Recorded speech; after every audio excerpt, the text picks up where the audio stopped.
الان چی میخوای بگی با معلمت؟ برای چی میخوای بگی دیر اومدیم؟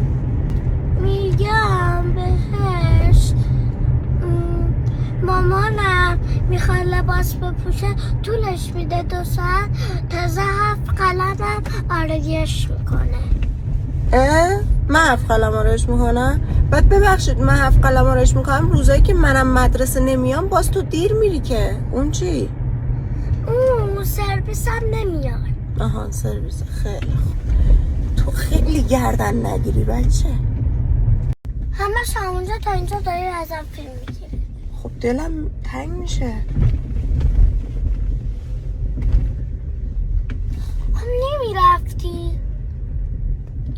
میدونی که باید برم. چرا باید بری؟ نمیدونی؟ میدونم، چون نمیخوای از اذیت من راحت شی. حالا ازم فیلم نگیر.